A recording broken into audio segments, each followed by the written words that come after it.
Social media पर channel Mahalakshmi की ओर से आज के पावन दिन नवमी का है और हमारे नवे तीर्थंकर पूजनंद भगवान जी का गर्भ कल्याणक दिवस भी है। आप सभी के साथ शुरू करते हैं पावन दिन पावन तीर्थ की बात। देख रहे हैं सम्मेशीगढ़ जी पर हम आपके साथ। पर यहाँ पर एक तो पहले ही चल रहा है विवाद 100 साल से दो भाइयों के बीच में, और साथ में सरकार से जब यह पहाड़ जैनों को मिल गया था तो क्यों सरकार इसको कब्जे में ले रही है।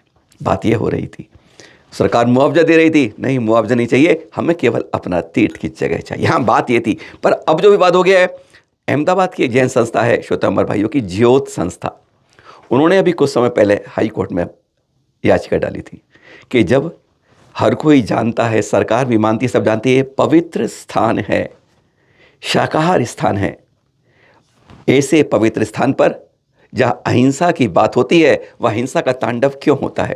और उस पर ना हाई कोर्ट ने बहुत खरी खरी सुनाई सरकार को, ऐसा क्यों हो रहा है, जैनों के इस तीर्थ पर ऐसा नहीं होना चाहिए, और उसकी एक तारीख आगे दे दी। लेकिन इस बीच जब जैन भाइयों की ओर से बात शुरू हुई तो कहते हैं अब मरांगुर को मानने वाले कुछ लोगों ने भी इसकी एक दरवाज़ा हाई कोर्ट में खटखटा दिया है कि जैनों ने यहाँ पर वनों को काटकर, जंगलों को काटकर 50 धर्मशालाएं, कोठियां बना दी हैं मंदिरों के नाम पर। ऐसा कैसे कर दिया है? ये तो बड़ा पावन स्थल है और हम यहां पर पढ़ते हैं। समझ गए आप, संकेत काफी है। 12 मार्च को इसलिए वह रैली भी निकाल रहे हैं। अब उन्होंने अपना पक्ष सुन लिया है, अदालत ने उनका कि हाँ ये बातें हैं। उसने अब ये जो बात बता रही है 19 फरवरी की झारखंड हाई कोर्ट की, उसने 17 मार्च तक का टाइम दिया है। अब किसको? सरकार के साथ जैन समाज को, कि आप भी बताएं इसके बारे में आपको क्या कहना है कि इस पवित्रम स्थल पर क्या हिंसा की बात हो सकती है? क्या यह पवित्र स्थल में क्या यह सब जो बनी है, आज नहीं सैकड़ों वर्षों से बनी हुई है 20 मंदिर मंदिर, क्या यह ऐसा गलत है क्या? बस इसी पर 19 मार्च तक का समय मिला है। फिर सुनाई होगी 12 मार्च को यहाँ पर उनकी तरफ से एक प्रदर्शन होगा। अब यह अनावश्यक लड़ाई इस पवित्र तीर्थ के लिए क्यों हो रही है, जो सबसे पावन तीर्थ है? दुनिया वाले जानते हैं सम्मेशीगढ़ जी अति पावन अति पवित्र तीर्थ है, तो वहाँ पर इस तरह भाइयों के बीच में ऐसे विवाद नहीं होने चाहिए। ये तो आपने शायद अधिकृत में देख लिया होगा, पर इसकी पूरी ग्राउंड किसी ने नहीं देखी होगी। अखिल भारतीय मराठी साहित्य सम्मेलन कल प्रधानमंत्री महोदय की अध्यक्षता में हुआ। महाराष्ट्र के मुख्यमंत्री देवेंद्र फडणवीस भी मौजूद थे। ये 98 था जो हम बताते हैं आपको। नमोकार मंत्र की शुरुआत हुई थी और उन्होंने बताया आज से 2500 साल प्राचीन है प्राकृत का यह महामंत्र, यानी प्राकृत भाषा की शुरुआत हो गई। साथ में उस महामंत्र की, जिसे 84 लाख मंत्रों का कहा जाता है, उत्पत्तिदायक महामंत्र अपराजित नवकार मंत्र, उससे उसकी शुरुआत भी हो गई। और साथ में यह बात भी हो गई कि यह मुनि राजों द्वारा दिया गया वह पत्र का अपराजित मंत्र है जिससे कहते हैं सफलताओं की सीढ़ी चढ़ी जाती है। और किस तरह शुरू हुआ, और पता ये जैन किसने नहीं गाया? कश्मीर की एक मुस्लिम बेटी रूबिका द्वारा इसका गायन किया गया। कितने तरीके से किया गया, एक बार सुनते हैं आपके साथ इसको, जब प्रधानमंत्री भी कान लगाकर पूरे सम्मेलन के लोग सुन रहे थे। हाँ, आज है शनिवार, खत्म हो गया, रविवार और फिर सोमवार सुबह की बात कर रहे हैं। प्रथम धर्म देशना तीर्थ की शुरुआत कर रहे हैं, पहली बार दिल्ली में हो रहा है। आचार्य श्री विमर्श सागर जी, जीवन है पानी की बूंद, अब समझ गए। हाँ, उन्हीं के सानिध्य में हो रहा है। दिल्ली का इतिहास एक नया लिखा जाएगा। परसों वैसे ना हमारे प्रथम तीर्थंकर का ज्ञान कल्याणक है, बस उसी उपलक्ष्य में जमुना पार्क के यमुना स्पोर्ट्स कॉम्प्लेक्स में है ना। 24 फरवरी प्रातः 11 बजे शोभा यात्रा में पहुंचेंगे। क्या करेंगे, क्या वहां पर एक समोषण रूप में कैसे भव्य 144 किलोमीटर विस्तार का जो समोषण रचा जाता था, उसमें प्रथम तीर्थंकर की ध्वनि कैसे गिरती थी, कैसे भक्ति करता था चक्रवर्ती, वह सब आप देख पाएंगे।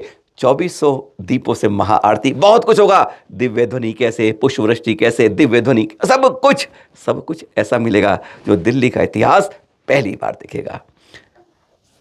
धर्म तीर्थ की देशना प्रथम तीर्थ करके ज्ञान कल्याण के अवसर पर सोमवार प्रातः 11 बजे शुरुआत यमुना स्पोर्ट्स कॉम्प्लेक्स की बात। हाँ, इस बारे में ना आचार्य विमर्श सागर सुनते हैं, उनकी क्या अपील है, और फिर सुनाएंगे आपको इसकी अपील कैसे होती है। सुने जरा। मैं चाहता हूँ भारतवर्षीय समस्त जैन समाज श्रद्धा और भक्ति से भगवान ऋषभदेव का ज्ञान कल्याणक महोत्सव फाल्गुनवदी एकादशी को प्रथम धर्म तीर्थ प्रवर्तन पर्व के रूप में मनाए। यह पर्व जैन धर्म के आद्य तीर्थंकर भगवान ऋषभदेव द्वारा जैन धर्म के प्रवर्तन की प्राचीनता का संदेश जन जन तक पहुंचाने का एक विशेष अवसर है। प्रथम धर्म तीर्थ प्रवर्तन पर्व ही हमारे लिए जिनागम पंथ दिवस का प्रतीक है, जो हमारे जैन धर्म के गौरव और अखंडता को दर्शाता है। आइए हम सभी मिलकर इस दिन को जिनागम पंथ दिवस के रूप में मनाकर जैन एकता का संकल्प लें और जैन धर्म की समृद्ध परंपरा को जीवित बनाकर रखें। भारतवर्षीय सकल जैन समाज को मंगल आशीर्वाद। पहली बार ऐसा अवसर हम पाएंगे, आदिनाथ केवल ज्ञान महोत्सव मनाएंगे। श्री विमर्श सागर जी का सानिध्य पाएंगे, महामुनि राज दर्शन से धन्य हो जाएंगे। भक्तगण कृपया ध्यान दीजिए, शोभा यात्रा सोमवार दिनांक 24 फरवरी 2025 प्रातः 10 बजे जैन मंदिर विवेक विहार से प्रारंभ होगी। और देख रहे हैं मुनि पुंगव श्री सुधा सागर जी के पास पहुंच गई कमेटी। कौन सी?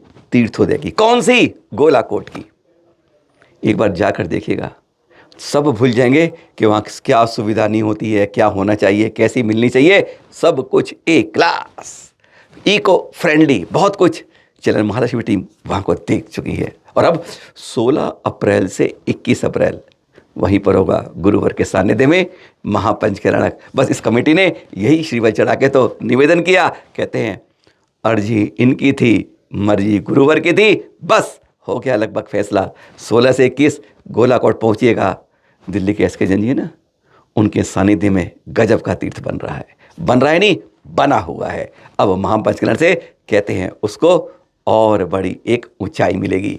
अद्भुत तीर्थ है जो सुधा सागर जी ने बिल्कुल बदल दिया है। देख रहे हैं दृश्य आप, श्रवण बेलगोल से सीधा दिखा रहे हैं भगवान बाहुबली की एक नई मूर्ति की प्रतिष्ठा के पंचकल्याण के समय में। यह दृश्य गजब के देख रहे हैं। चारू कीर्ति स्वामी जी हैं। अरे हाँ, कल दिल्ली आ रहे हैं, कल के दृश्य दिखा रहे हैं। बस देखिए, उनसे आपका कहते हैं दर्शन का सौभाग्य दिल्ली में होगा। पर यह दृश्य देख रहे हैं, ये श्रवण बेलगोल में जब अभी महापंचकरणक 3 दिन का आपके लघु पंचकरणक हुआ, समापन हुआ। गजब की प्रतिमा है। भी वह उतंग क्या है, 58 फुट 8 इंच की, और यह छोटी प्रतिमा उसके मुकाबले पर है तो गजब शानदार। आइएगा, श्रवण बेलगोल जैसे आपके स्वागत के लिए रहता है सदा तैयार। कहते हैं कंठ कोकिला सा मधुर, जब होता है तो सीधा याद आती है। खोल लीजिए, पर विहार सुरक्षित करवाइए, सुरक्षित करवाइए। ये संत हमारे पूजनीय वंदनीय हमारी संस्कृति विरासत है। पर ऐसे दृश्य हमें बहुत मिलते हैं जहाँ 4 संत के साथ 6-7 श्रावक चलते हैं, कोई पुलिस की और ये राष्ट्रीय हाईवे पर चलने की बात है। कैसे तेजी से वाहन जा रहे हैं, ये आपको सबको दिख रहा है।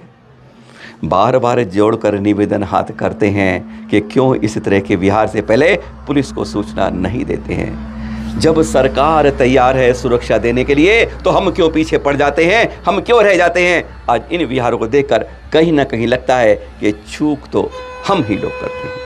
हाँ, क्या कहा था हमने कि माता जी पहुँच रही हैं मुरैना ज्ञान तीर्थ पर। वहीं के दृश्य दिखा रहे हैं, कल सुबह के दिखा रहे हैं, जब यहाँ पर गुरु मंदिर के लिए भूमि शुद्धि और भूमि पूजन हुआ आचार्य श्री के सागर जी के सानिध्य में, और मंत्रोच्चार किया था जय निशांत भैया जी ने। वहीं के दृश्य हैं कैसे उत्सव के साथ उनके शिष्य सराको धारक श्री ज्ञान सागर जी, उन्होंने कई योजनाएं शुरू करी हैं। आचार्य श्री गे सागर जी कहते भी हैं, जो हमारे गुरुवर ने शुरू किया है उसको पूर्ण करने की हम सब की जिम्मेदारी है। एक एक करके पूरी करते जाएं, जैसे कम से कम लगे कि हम वास्तव में उनके भक्त हैं, कम खत नहीं हैं। ये है। एक और ज्ञान सागर जी के है जिस कहते हैं सराको धारक, वो इसलिए लगा है बस कुछ खुशखबरी वहीं से देंगे। आचार्य ज्ञान सागर जी उधर ही बढ़ चलेंगे।